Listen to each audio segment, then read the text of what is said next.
gentle listener, and welcome to Nocturnal Transmissions, the fortnightly podcast that brings you dark tales, both old and new, performed by your humble narrator, Kristin Holland. Now, I ask you, what sort of horror story podcast doesn't feature some hapless teens in peril every now and again? Not this one, gentle listener. Oh no, not this one. So, let's find some adolescents and put them in harm's way, shall we? Nocturnal Transmissions is proud to present Keith Downey's The Missing Spare.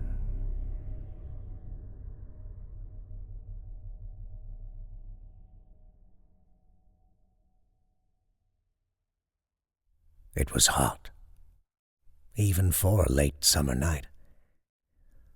The sun had made its lazy descent a couple hours ago, but the humidity stubbornly stood its ground. The air was so thick that you could almost open your mouth and take a drink, and Drew could feel the heat of the blacktop shimmering up through the soles of his ratty sneakers.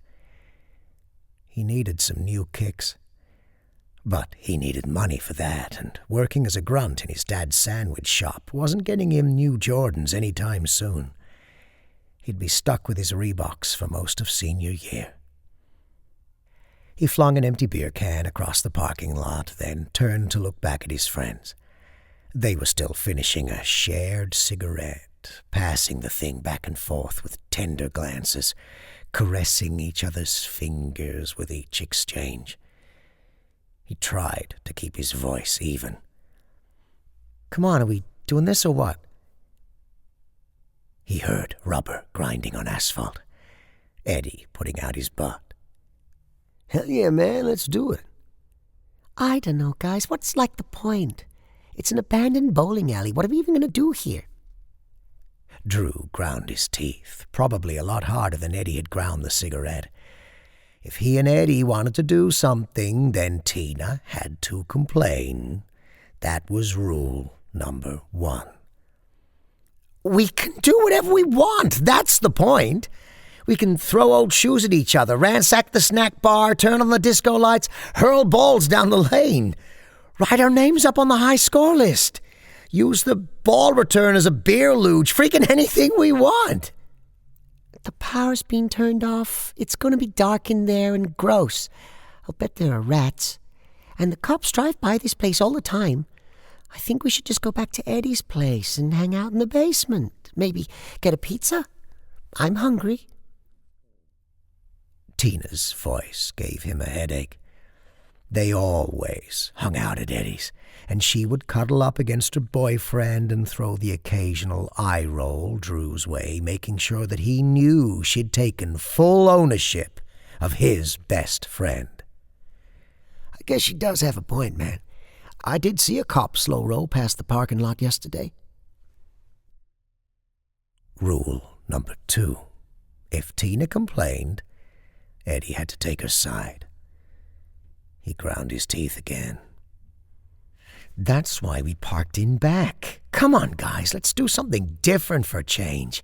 Ricky told us that the lock on the back door has been broken for weeks. He and Riz and Lan have hung out here a bunch of times. Not a peep from the cops. Plus, we can check out the Demon Lane. Tina gave one of her eye rolls, but Eddie was grinning again. Dude was a pushover, but a fun guy at heart. I mean, we're already here, right? Might as well check it out. It'll probably be the last chance before they knock it down. Put up a car dealership or something lame like that. Tina pouted but nodded, her green eyes glowing in the moonlight. Sweet, let's go! Don't forget the beer.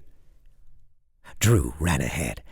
The padlock that had secured the back door wasn't broken, but it was unlocked and dangling ineffectually from its chain. He wondered absently how someone could have remembered to chain the door but forgotten to snap the lock closed. Shrugged, then pushed beyond the threshold. He took a half-dozen steps more before grabbing the flashlight from his back pocket. The darkness inside was near total. His beam cut a white sheet through the black. Dust motes danced in the light, which he bounced jerkily off the derelict alleys, tables, and countertops. Loco Lanes had closed only a month ago, but the place of so many childhood birthday parties already seemed like a foreign planet. The flashlight's gaze transformed the many familiar shapes and colors into grotesques. The old beer taps on the bar looked more like a mad scientist's chemistry set than a source of intoxicating suds. The ball retrieval units stared at him with gaping maws, waiting for their next bowling ball meal. Chairs seemed more like deer stuck in car headlights than furniture, ready to scuttle away when the darkness returned. Eddie's voice broke Drew's reverie. Though he didn't speak loudly, the words echoed off the cavernous roof and made them both cringe. "Dude, it smells old in here, like ancient." That didn't make sense. But Eddie wasn't wrong. Somehow the month-long closure had accelerated the bowling alley's decay. The air was stale, thick with dust. All of the familiar odors of the place, polished wood, that weird 80s-style confetti carpet, hundreds of pairs of leather and Velcro shoes, popcorn and beer, had combined, fermented, and partly turned to vinegar. "It's creepy being here. It always used to be so loud. And now..." Tina's voice, just a whisper, faded to emphasize her point. The darkness of the place had its perfect partner in the utter lack of sound. Drew could shut his eyes and remember the cacophony, the laughter, the smack of an iron-hard resin ball against the wood lane, the crash of pins flying about on contact, the electronic squeals of skee-ball and arcade games, the dopey yet appropriate Muzak backdrop to it all piping in from the speakers. But now, opening his eyes again, there was nothing. Absolutely nothing. It's like we're in a tomb. Maybe, we should just go. I mean, we came, we saw, and it's just a dead bowling alley. Drew turned to look back at Tina, who covered her eyes at the sudden glow of his flashlight. She was right, too. It did feel like a tomb. It did feel wrong to be here. He could feel his skin crawling with each breath, with each whispered word. And if it had been Eddie who'd said it first, who'd made some dumb joke about disco bowling being dead or preferring to drink his shitty beer al fresco, then he would have agreed. But it was Tina who wanted to leave, and Drew couldn't let her win. He didn't like her, and hated that Eddie was dating her and always bringing her around. His feelings were actually more nuanced and complex than he, not exactly an introspective sort, could admit. He felt threatened by her sudden importance to his best friend, felt jealous of the obvious affection that Eddie felt for her, left out by their unique connection, and belittled that she'd so clearly pursued Eddie instead of him in the first place. "No way, we just got here. I want to throw a few balls at least. Come on, Eddie, crack me a beer." He turned the light on his friend, not waiting to see Tina's inevitable pout. Eddie hesitated for a moment, feeling pulled in two directions, but eventually opened his backpack and withdrew a tepid can. Drew forced a grin to his face, trying to artificially lighten the mood. Eddie smiled weakly in return and pulled out a second can for himself. You want one, babe? No, just finish them fast so we can get out of here. Please. She was whispering again, and the urgency in her please made Drew even angrier. She always had to be negative, always had to bring everyone else down.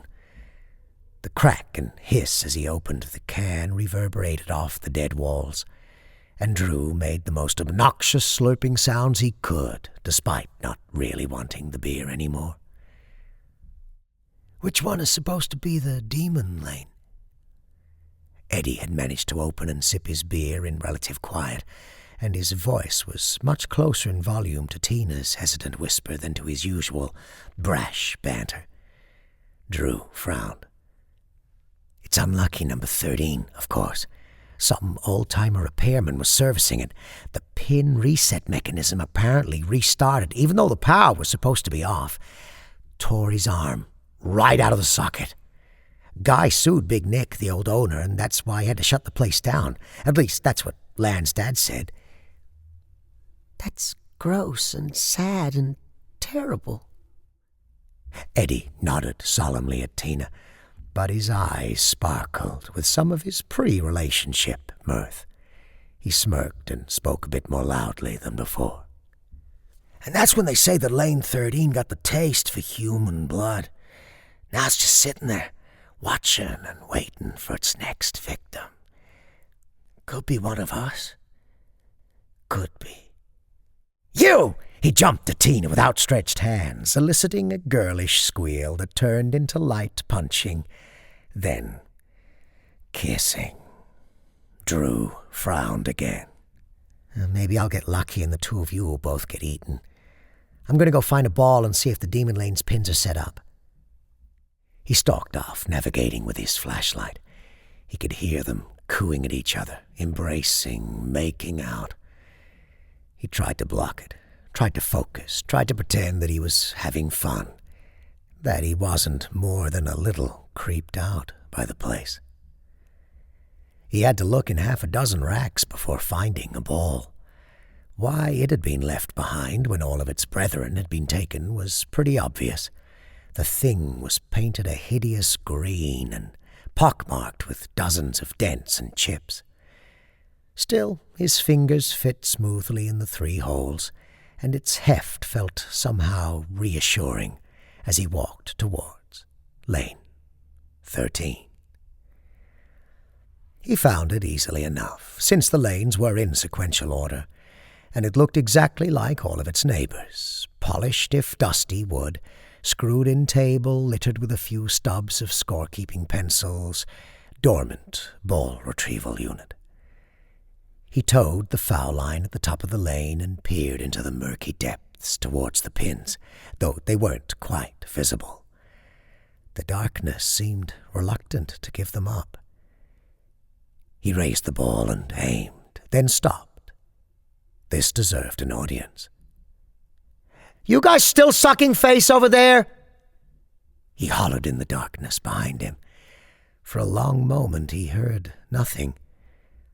Gripped by a sudden panic, he turned around and jabbed at the gloom with his beam. The dank air felt denser than before, and though the space was enormous, Drew sensed the walls moving in on him. And then Eddie answered, suddenly illuminating his and Tina's flushed faces about 20 yards away. He was grinning. She was blushing. "You know it." He gave her another smooch, and she punched him in the arm and giggled. Drew wanted to throw up. "Check it out, guys. Here comes a strike on the Demon Lane." "That's going to make a ton of noise, dude.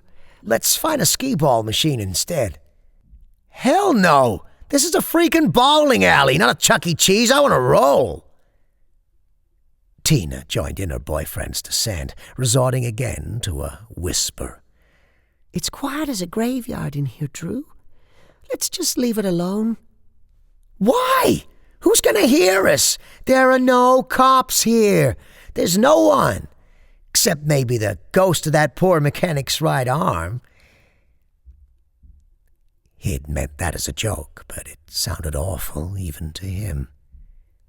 Eddie looked down at his shoes, and Tina turned a curious shade of red, which he took to mean anger mixed with embarrassment. To forestall more arguing, Drew doubled down and turned back towards the lane.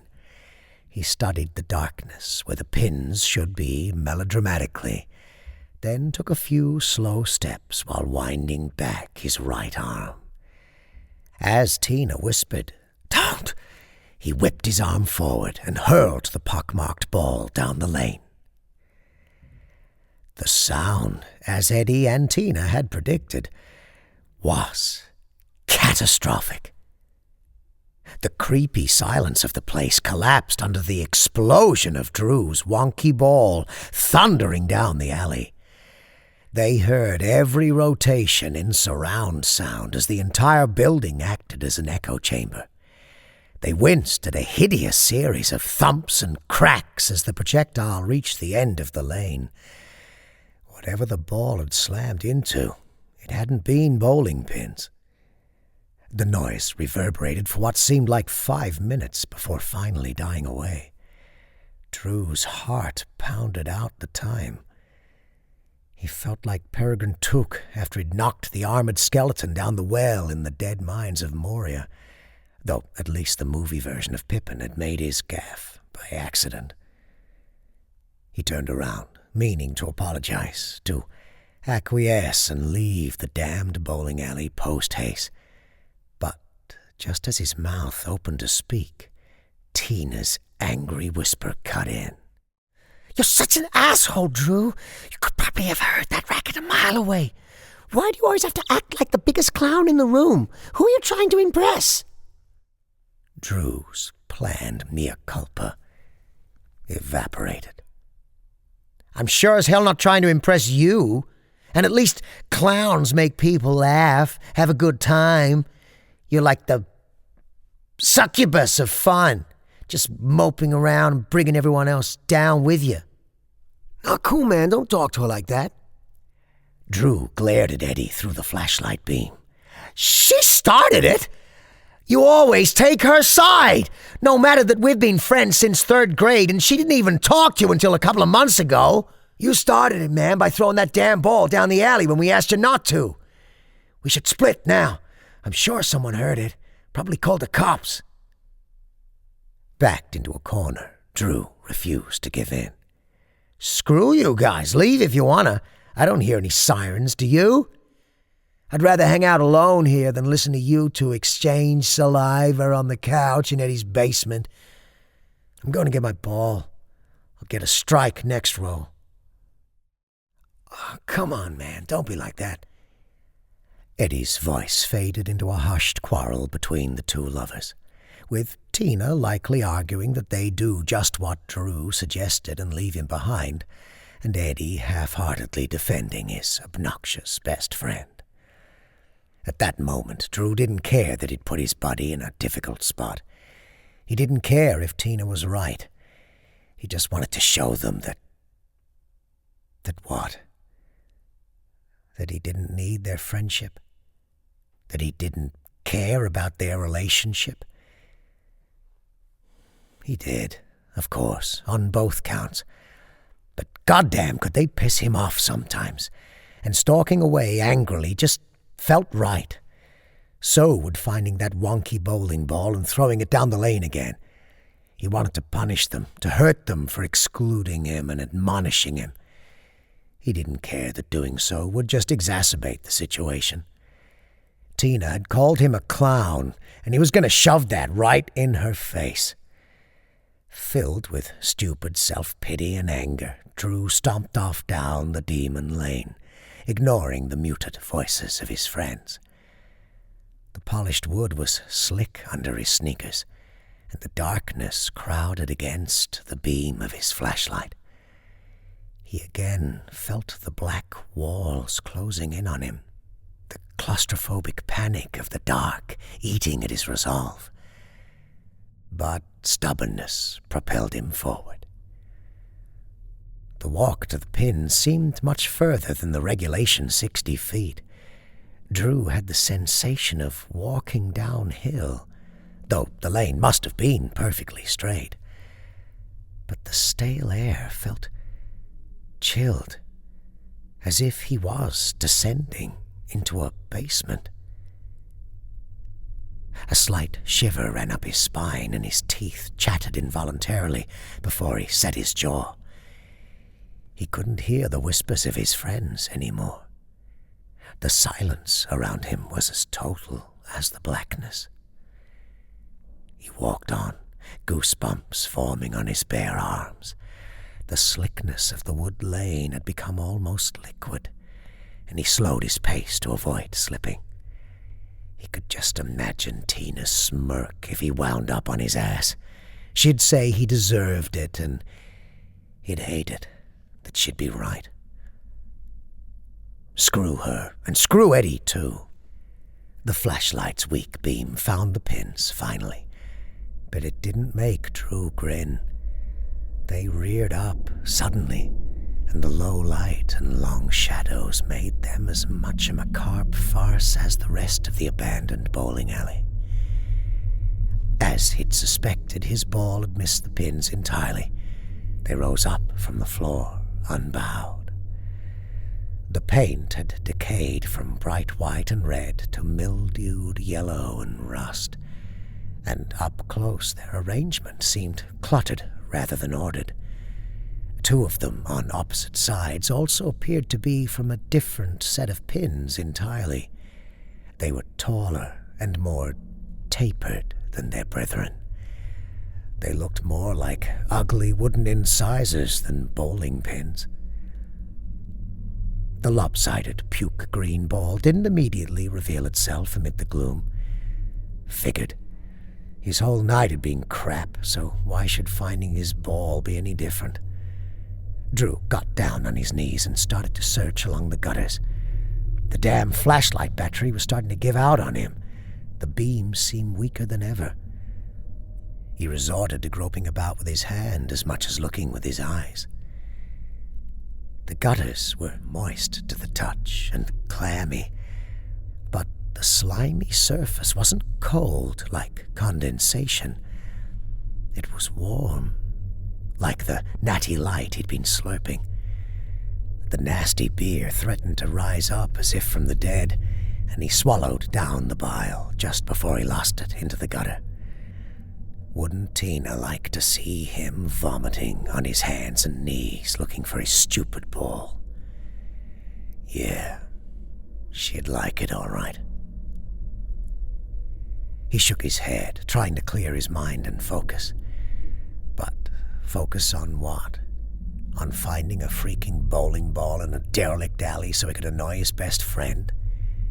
It seemed a lot stupider now than it had a few minutes ago, sitting here in the utter darkness by himself, one hand feeling about a gummy, wet gutter. It was stupid. He was stupid. Tina was right. He'd been acting like an asshole. So he should just get up and walk back to his friends, tail between his legs. Let Tina smirk and Eddie laugh. Let them have a win at his expense. Let him wallow in being the third wheel, the spare tire.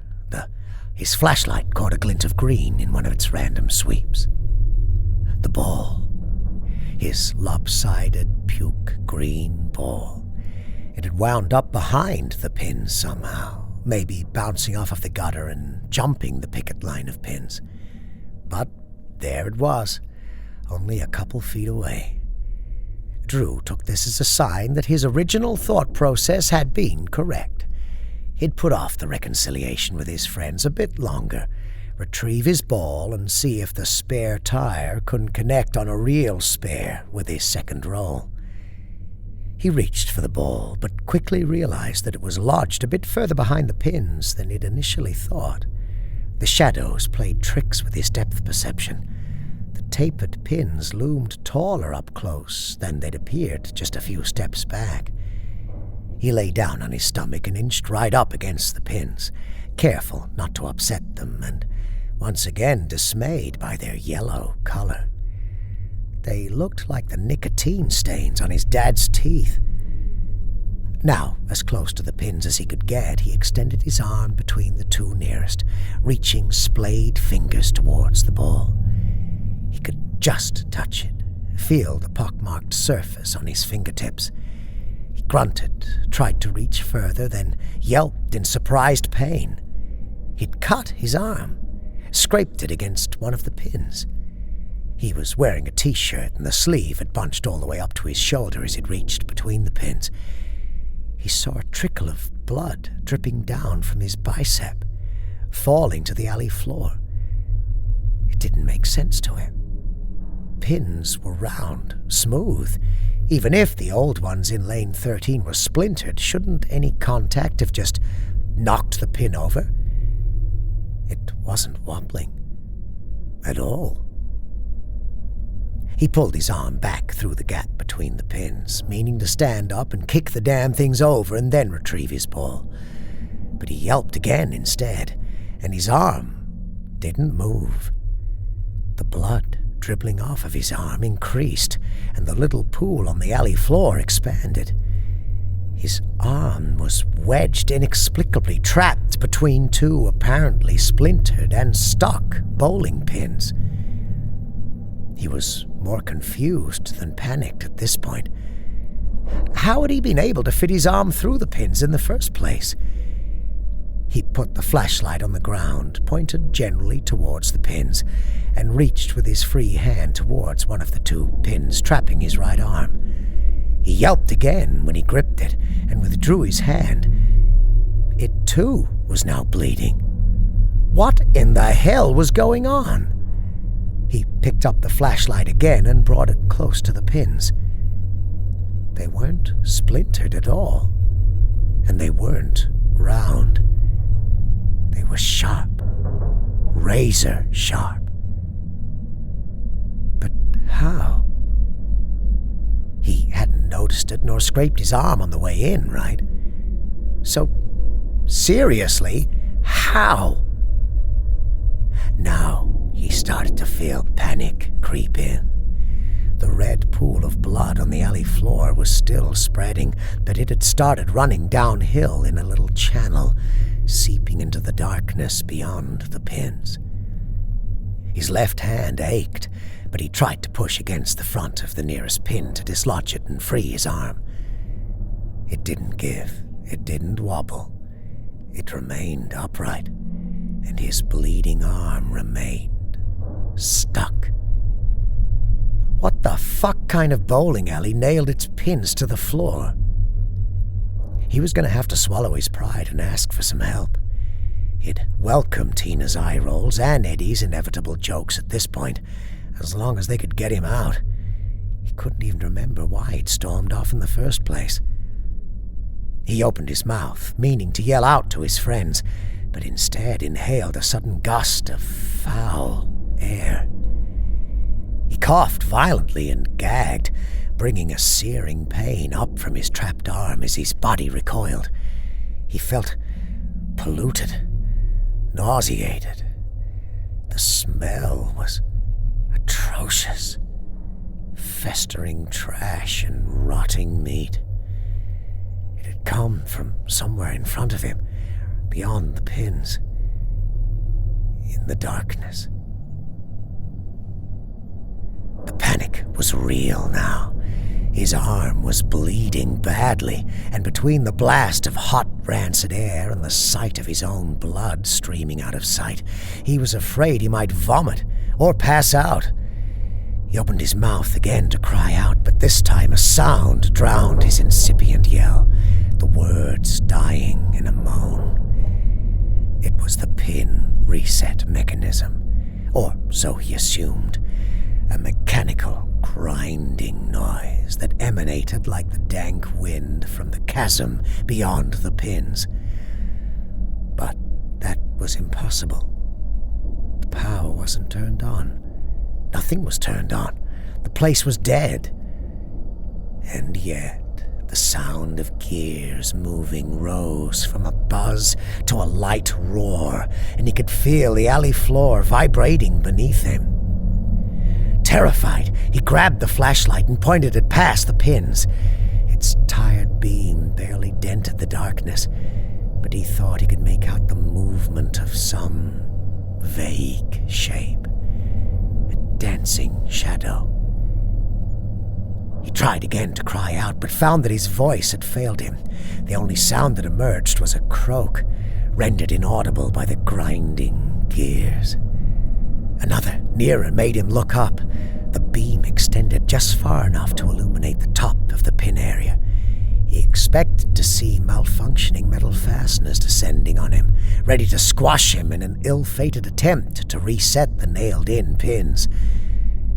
But what he actually saw was much worse. There were more pins above, but there could be no mistaking them for game pieces. These pins were upside down, tapered ends pointing towards the floor like stalactites. Sharp stalactites. These weren't pins at all. They were teeth, and they were getting nearer.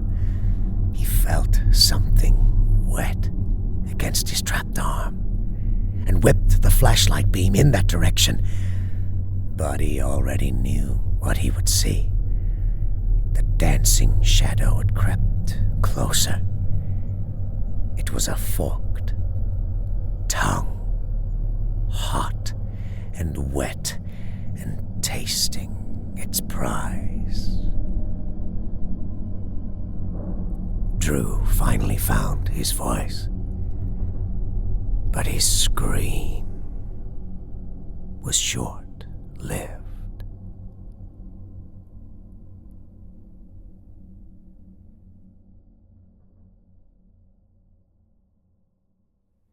Back by the snack bar, Eddie paused his search for abandoned candy and looked up, flashlight quickly finding Tina, who was sitting cross-legged on the counter. "Did you hear that?" "Yeah. It sounds like the pins are being reset. But isn't the power off? How did Drew manage to do that?" Eddie shrugged, mystified. He called out in a louder voice, warily piercing the vast emptiness. "Hey, Drew! You okay? What are you doing back there?" The response from the darkness was more louder, grinding, and then a scream. Eddie's jaw dropped and he looked back at Tina. Her face was completely pale. "I know he's probably just messing with us, but we should still make sure he's okay. I really don't know how he could have turned on the machines." Tina nodded. He grabbed her hand and they ran the short distance to lane 13. They stopped at the foul line, as if by mutual agreement. The rumbling sounds had given way to crunching. "Eddie! What's going on, man? Stop messing around." "Come on, Eddie. You're really scaring me." Tina's voice wavered, and Eddie gripped her hand harder. The flashlights didn't penetrate to the end of the lane. Tina put one foot over the foul line, but Eddie held her back. Something down there was wrong. Really wrong. He knew it, and it completely paralyzed him. Tina tugged on his hand. "Come on, Eddie. I think he's really in trouble." The ball retrieval mechanism came to life to their right. Tina gasped, and then a round object trundled up from the darkness. It rolled along the track, up the little conveyor belt, and came to rest at the back of the ball rack. Eddie pointed his flashlight at it, not understanding. It was spherical, but misshapen. White splotched with red paint, and it was dripping. And it had Oh God. It had hair. And open, dead eyes. Tina screamed, and Eddie collapsed to the ground.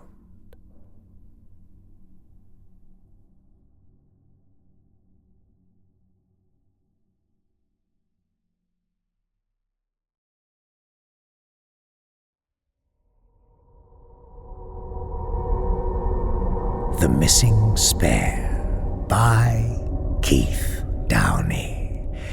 Keith Downey has previously been published in Everyday Fiction, 365 Tomorrows, and Thuggish Itch, a short film based on his story, Unexpected Amenities, premiered at the Austin Film Festival in October 2023 and can be viewed online at phantomwine.com/ghost stories.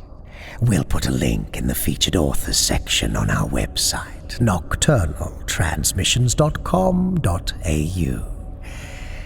Now, let's meet our newest acolytes, shall we? Nocturnal Transmissions extends a warm welcome to Jen Detmar and Elaney Buck. Hello, you two. Welcome to the Patreon subscriber family. By the way, thank you to all the wonderful writers who've been submitting stories of late. If you haven't heard back from us yet, please be patient. We have a bit to get through, but we will be in touch. I hasten to add, don't let the fact that we're currently blessed with quite a slush pile put you off sending us your stories or recommendations. We welcome them and give them all our full attention. Keep 'em coming. Okay, have we wasted enough of your valuable time yet? I think so.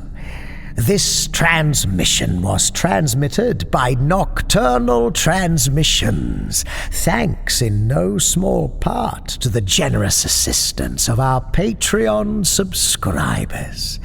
A particular thank you goes out to our esteemed cohorts.